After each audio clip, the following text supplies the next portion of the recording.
Dance at Grandpa's. My first Little House book. Dance at Grandpa's, adapted from the Little House books by Laura Ingalls Wilder, illustrated by Renee Graef.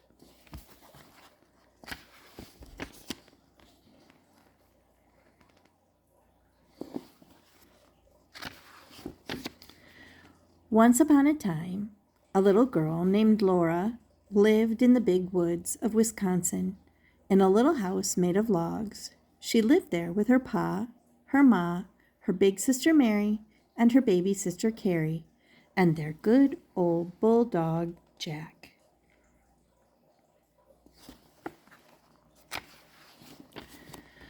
One winter morning, everyone got up early, for there was going to be a big party at Grandpa's house. While Laura and Mary ate their breakfast, Pa packed his fiddle carefully in its box and put it in the big sled waiting by the gate. The air was frosty cold, but Laura, Mary, Carrie, and Ma were tucked in snug and warm under robes in the sled. The horses pranced, the sleigh bells rang merrily, and they went off through the big woods to Grandpa's house.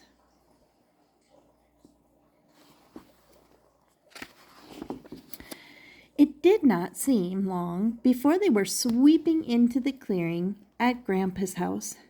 Grandma stood at the door smiling and calling to them, "Come in." Laura loved Grandma's big house. It was fun to run from the fireplace at one end of the big room all the way to Grandma's soft feather bed on the other side.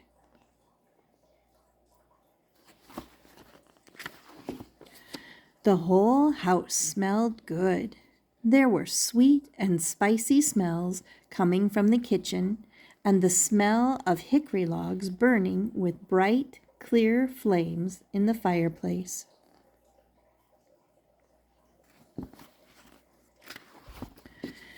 Before long, it was time to get ready for the party.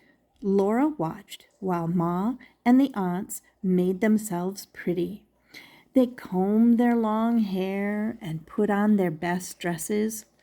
Laura thought Ma was the most beautiful in all her green ruffled dress. Soon, people began to come to the party. They came on foot through the woods with their lanterns, and they came in sleds and wagons.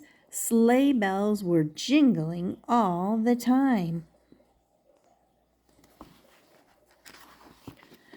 The big room was filled with tall boots and swishing skirts, and there were ever so many babies lying in a row on Grandma's feather bed.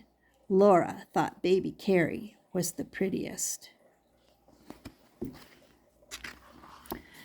Then Pa took out his fiddle and began to play. All the skirts began to swirl, and all the boots began to stamp. "Swing your partner," Pa called.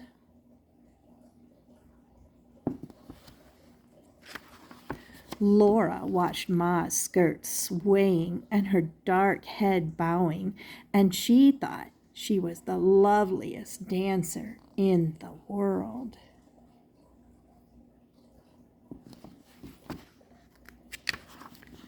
Soon it was time for dinner. The long table was loaded with pumpkin pies and dried berry pies and cookies. There were cold boiled pork and salt rising bread. How sour the pickles were! They all ate until they could eat no more.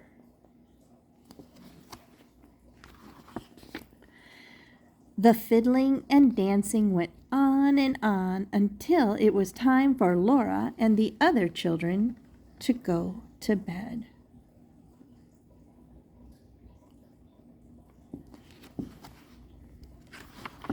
When Laura woke up, it was morning. There were pancakes and maple syrup for breakfast.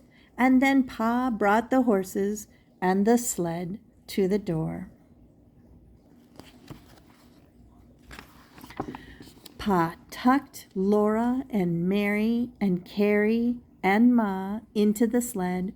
Grandma and Grandpa stood calling, "Goodbye, goodbye," as they rode away into the big woods going home. What a wonderful party it had been. The end. Dance at Grandpa's.